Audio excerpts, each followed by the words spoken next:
สาเหตุที่หลายๆคนสร้างกำไรจากการเทรดบ่ได้ย้อนว่ารอท่าบ่เป็นเนาะโอเคเดี๋ยวมื้อนี้เนาะค่อยจะมาเทรดด้วยเทคนิคซูเปอร์เทรดเนาะว่าจะค่อยจะสามารถใช้เทคนิคนี้สร้างกำไรได้หรือบ่เนาะเพราะว่าค่อยเห็นหลายๆคนสร้างกำไรบ่ได้แล้วค่อยเห็นเกือบ50-60%สร้างกำไรย้อนบ่ได้ย้อนว่าเทรดแบบรอท่าจังหวะบ่ได้รอท่าจังหวะบ่เป็นเข้ามาแล้วออกทุกออเดอร์ออกทุกไม้เนาะเดี๋ยวมื้อนี้ค่อยจะมาแนะนำวิธีการแนวทางออกออเดอร์ว่าเฮาควรออกออเดอร์แบบใดแน่เนาะทุกคนเนาะมาเบิ่งกันวิธีการรอท่าก็คือให้เฮารอเนาะทุกคนเนาะเพราะว่าจะเป็นเทคนิคใดมันจะต้องรอหมดบ่ว่าจะเป็นซุปเปอร์เทนไอไดวิลเลียมเปอร์เซ็นต์ R หรือว่าวอลลุ่มอีหยังต่างๆทุกเทคนิคเลยทุกคนเนาะจะใช้ MACD อีหยังต่างๆเราจะต้องรอท่าจนกว่าจะเจอจังหวะของมันถ้าว่าผู้ใดรอท่าบ่ได้แน่นอนโอกาสที่จะสร้างกำไรได้มีน้อยเนาะและเทคนิคตัวนี้เป็นเทคนิคนึงที่ว่าอาจจะต้องใช้เวลารอท่าโดนพอสมควรเนาะทุกคนเนาะมาเดี๋ยวเราจะมาเริ่มกันเลยทุกคนก็คือมาเดี๋ยวจะมาเริ่มในออเดอร์นี้ไปเพราะว่าปัจจุบันค่อยก็รอท่ามาจนเห็น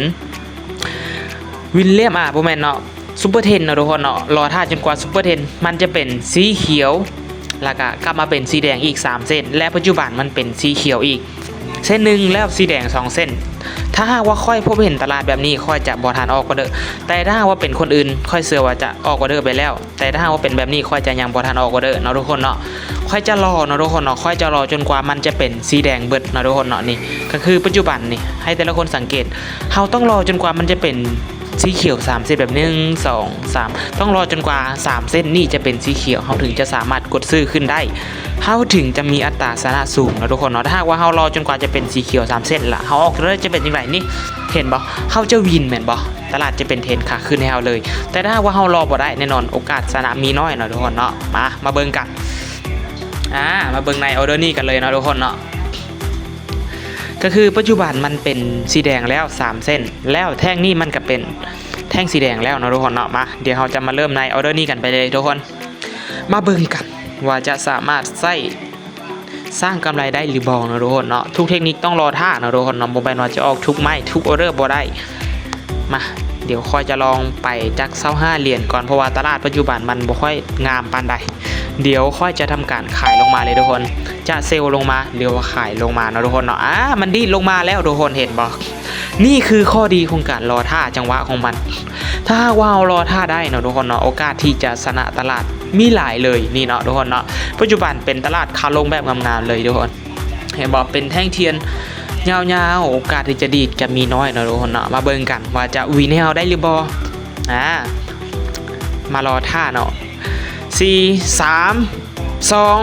1สวยนะทุกคนเนาะเมื่อกี้ค่อยไปอยู่$20แสดงว่าเรากำไรอยู่น่าจะประมาณ 4-5 แสนกีบนะทุกคนเนาะโอเคบ่ต้องสนใจว่าแท่งเทียนจะเป็นสีหยังเนาะทุกคนเนาะบ่ต้องไปสนใจเลยว่าแท่งเทียนจะเป็นสีหยัง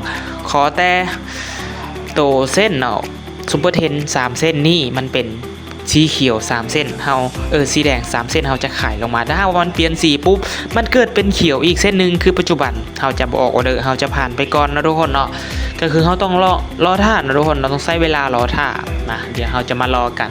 แต่ละคนสังเกตเลยเทคนิคตัวนี้ถือว่ามีอัตราชนะสูงได้ทุกคนถ้าหากว่าผู้ใดนำไส้เป็นเนาะนี่เห็นบ่ถ้าว่ามันแดง3เส้นจะเป็นเทรนขาลงเลยทุกคนเห็นบ่นี่ถ้าว่ามันแดง3เส้นจะเป็นเทรนขาลงถ้าว่าเขียว3เส้นก็จะเป็นเทรนขาขึ้นมันจะบ่งบอกถึงแนวโน้มของตลาด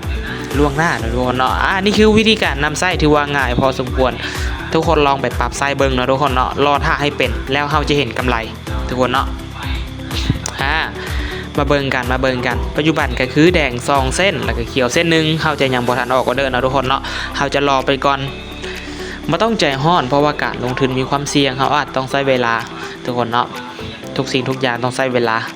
นี่เห็นบ่ถ้ามันเป็นแดง3เส้นจะเป็นเทรนขาลงถ้าหากว่าเขียว3เส้นแบบนี้นี่ทุกคนเห็นบ่นี่1 2 3มันปรับตัวปุ๊บนี่เป็นเทรนขาขึ้นถ้าว่าเฮากดซื้ออย่างเดียวเฮาวินจังไม้นี่เฮาซื้อก็1